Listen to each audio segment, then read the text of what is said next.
بسم اللہ الرحمن الرحیم۔ حضرت رحمہ اللہ تعالی نے ارشاد فرمایا، اخلاق کی حقیقت یہ ہے کہ ہم سے کسی کو تکلیف نہ پہنچے، نہ ظاہری تکلیف ہو نہ باطنی تکلیف،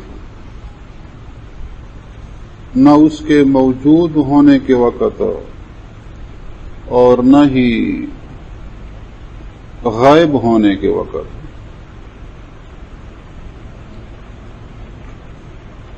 اخلاق یہ دین کا ایک اہم حصہ ہے۔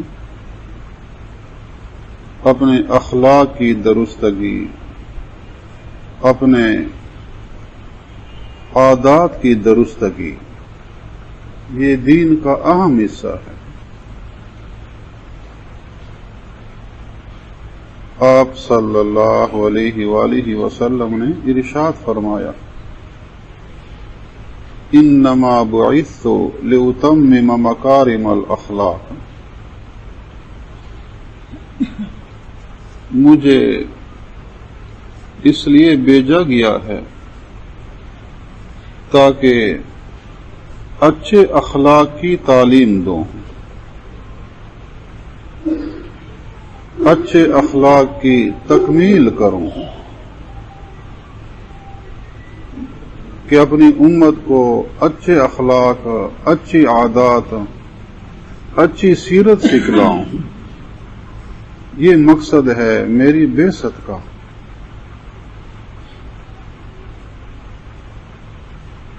اور آپ صلی اللہ علیہ وآلہ وسلم نے ایسے اچھے اخلاق اختیار فرمائے کہ اللہ تعالیٰ نے قرآن پاک میں آپ کے بارے میں ارشاد فرمایا، وَإِنَّكَ لَعَلَىٰ خُلُقٍ عَظِيمٍ، کہ آپ کے اخلاق انتہائی عظیم درجہ کے اخلاق ہیں، انتہائی اعلیٰ، انتہائی عمدہ اور بہترین اخلاق ہیں آپ صلی اللہ علیہ وسلم کے۔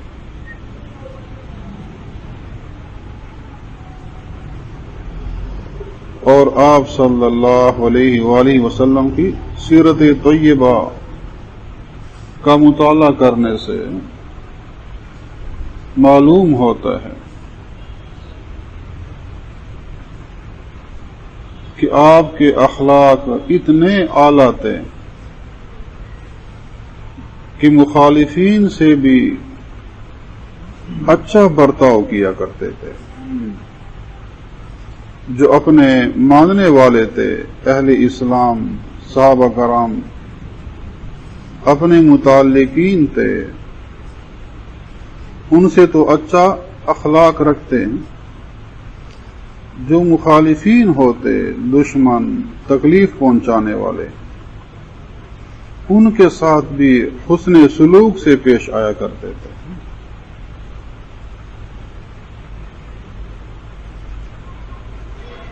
تو یہ اخلاق تھے آپ صلی اللہ علیہ وسلم کے۔ اور ارشاد فرمایا کہ اچھے اخلاق کی تعلیم دینے کے لیے مجھے بھیجا گیا ہے۔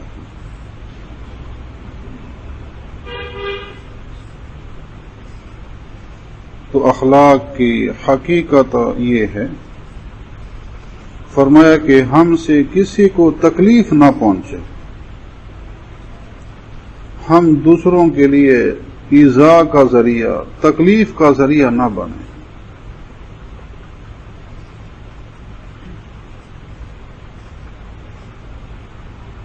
اپنی زبان کے ذریعے کسی کو تکلیف نہ پہنچائیں، جھگڑا کر کے، گالی گلوچ کے ذریعے، طعن و تشنیع کے ذریعے، غیبت کے ذریعے کسی کو تکلیف نہ پہنچائیں۔ اور اپنے عمل سے بھی کسی کو تکلیف نہ پہنچائیں، کسی کو تنگ نہ کیا جائے، بلکہ دوسرے کے لیے راحت اور سہولت اور خدمت کا ذریعہ بنے۔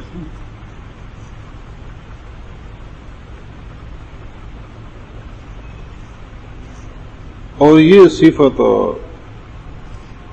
جنتیوں کی صفات میں سے ہے کہ کسی کو کسی سے تکلیف نہیں پہنچے گی۔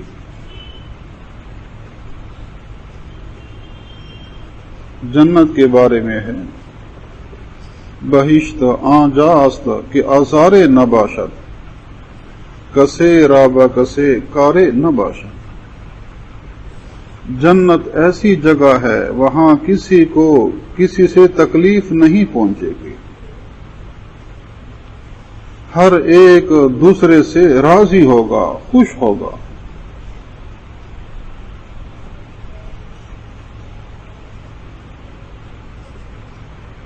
حضرت حکیم الامت مولانا اشرف علی صاحب تانوی رحمہ اللہ تعالی نے ایسی فضا اور ایسا ماحول قائم کیا تھا کہ ہر ایک اپنے کام میں رہتا اور کوئی کسی کے لیے تکلیف کا ذریعہ نہ بنتا۔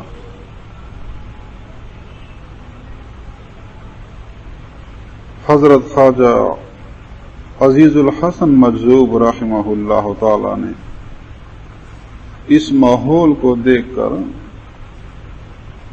یہ شعر پڑھا، اگر فردوس بر روئے زمیں است ہمی استو ہمی استو ہمی استو، کہ ایسا ماحول ہے، ایسی فضا ہے کہ اگر دنیا میں جنت ہے تو وہ یہی ہے، وہ یہی ہے، یعنی جنت کی صفت اور جنت کا طریقہ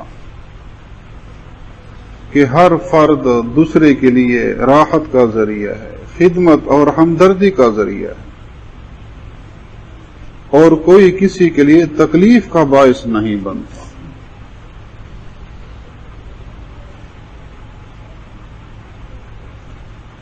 پھر خاص کر انسان کو تکلیف دینا، ایذا دینا حرام ہے۔ شریعت میں تو جانوروں کو تکلیف دینے سے بھی منع کیا گیا ہے۔ حیوانات ہیں، جانور ہیں، ان کو بھی بے جا تکلیف دینے سے منع کیا گیا ہے۔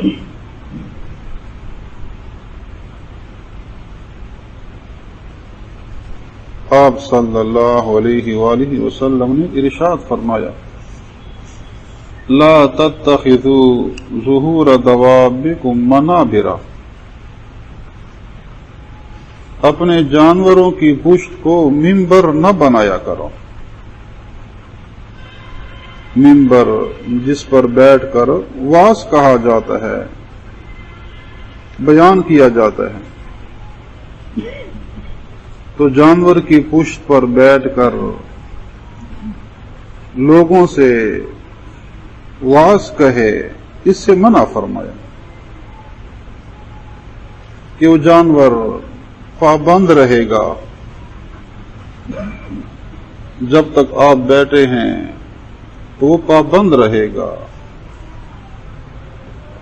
نہ چل سکے گا، نہ بیٹھ سکے گا۔ تو اتنی تکلیف بھی جانوروں کے دینے سے منع فرمایا۔ اور ارشاد فرمایا، اتقوا اللہ فی ہذہ البہائم المعجمہ، کہ تم اللہ تعالی کا خوف کرو ان بے زبان جانوروں کے بارے میں، کہ یہ حیوانات بے زبان ہیں، اپنی تکلیف ظاہر نہیں کر سکتے، کوئی بیماری ہو، کوئی تکلیف ہو، وہ زبان سے ظاہر نہیں کر سکتے۔ اگر بھوک ہے، پیاس ہے، تو زبان سے ظاہر نہیں کر سکتے۔ تم ان بے زبان جانوروں کے بارے میں اللہ کا خوف کرو کہ اگر ان پر سواری کرو تو بھی اچھے انداز سے، جتنی ان میں طاقت ہے بوجھ اٹھانے کی اتنا ہی بوجھ لاد دیا جائے۔ وَاتْرُكُوهَا صَالِحًا، اور جب ان کو چھوڑا کرو تو اچھے انداز سے چھوڑو۔ ان سے اپنا کام لے لیا، سواری کا، سفر کا، بوجھ لادنے کا، تو تم ان کو اس طرح چھوڑ دو کہ وہ کچھ چل پھر سکیں، کوئی گھاس، کوئی درخت سے کچھ کھانا چاہیں تو وہ کھا سکیں۔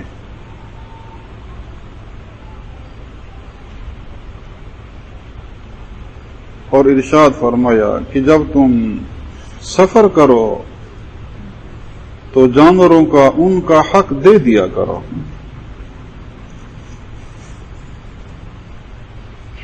اور وہ حق بیان فرمایا کہ وہ راستے میں چلتے چلتے درخت سے کچھ کھانا چاہیں غذا کے طور پر تو انہیں کھانے دیا کرو۔ راستے میں کوئی گھاس ہے، وہ چرنا چاہیں تو انہیں کھانے دیا کرو۔ تو بہت سی احادیث ہیں جن میں آپ صلی اللہ علیہ وآلہ وسلم نے جانوروں کے حقوق بیان فرمائے، ان کے ساتھ اچھا معاملہ کرنے کا حکم ارشاد فرمایا۔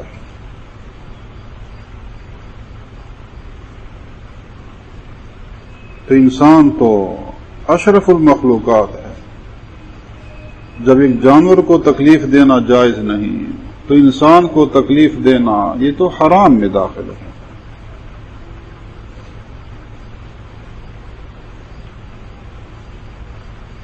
اور عفو درگزر کو اختیار کیا جائے،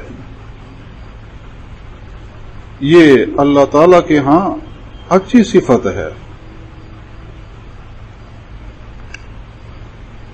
الذین ينفقون فی السراء والضراء والکاظمین الغیظ والعافین عن الناس واللہ یحب المحسنین۔ اللہ تعالیٰ کے نیک بندے وہ ہیں کہ جو تنگ دستی میں اور فراوانی میں، اچھی حالت میں، دونوں حالتوں میں اللہ کے راستے میں اپنا مال خرچ کرتے ہیں،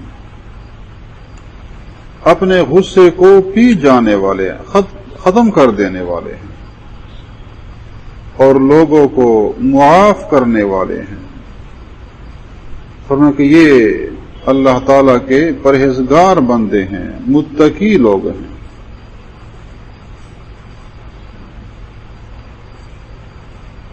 جب انسان دوسرے کی خطا کو معاف کرتا ہے، اللہ تعالیٰ معاف کرنے والے کو معاف فرماتے ہیں، اس کی خطاؤں کو معاف فرماتے ہیں۔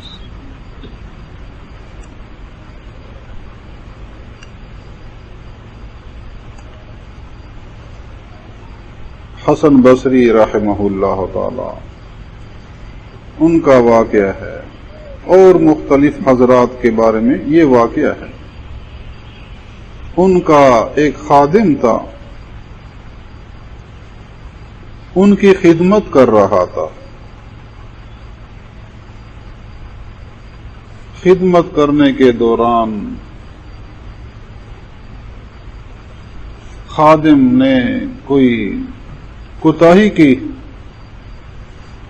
بےہودہ عمل کیا، کوئی تکلیف پہنچائی،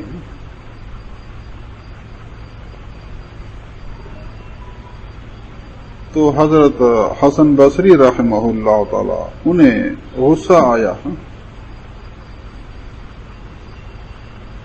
لیکن اس آیت کی خاطر یہ آیت ذہن میں آئی، والکاظمین الغیظ، غصے کو پی جانے والے، اس آیت کی بنا پر جو ہے انہیں معاف کر دیا. پہلے کچھ تنبیہ کی، لیکن تنبیہ کے بعد یہ آیت ذہن میں آئی اور انہیں معاف کر دیا اور آزاد کر دیا. جب فوت ہوئے تو کسی کو خواب میں آئے اور پوچھا کہ کیا معاملہ ہوا، مرنے کے بعد آپ کے ساتھ کیا معاملہ ہوا؟ فرمایا کہ اللہ تعالیٰ نے اپنا رحم فرمایا، کرم فرمایا. پوچھا کہ کس عمل کی بنا پر؟ بتایا کہ اس طرح ایک مرتبہ میرا خادم خدمت کر رہا تھا، اس سے کچھ تکلیف پہنچی، مجھے غصہ آیا لیکن میں نے انہیں معاف کر دیا، تو اللہ تعالیٰ نے جو ہے میری معافی کی بنا پر مجھے معاف کر دیا. تو جب انسان دوسرے انسان سے اچھا رویہ کرتا ہے، عفو درگزر اختیار کرتا ہے، تو معاف کرنے والے کے خطاؤں کو اللہ تعالیٰ معاف فرماتے ہیں.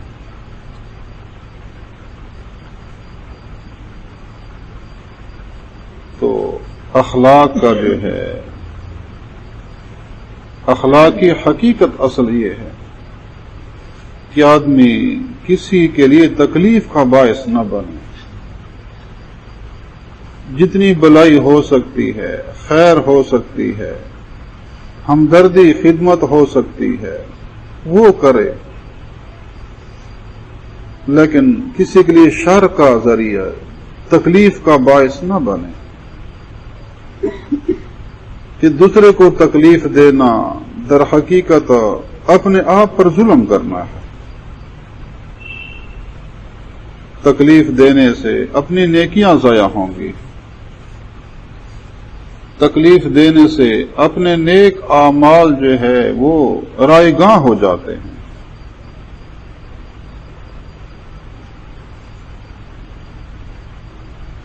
اس لیے اپنے دل سے بھی ہر ایک کے ساتھ اچھا رویہ اختیار کرے، اپنے عمل کے ذریعے، اپنی قول کے ذریعے ہر دوسرے فرد کے بارے میں اچھا سلوک ہو، اچھا گمان ہو اور اچھا خیال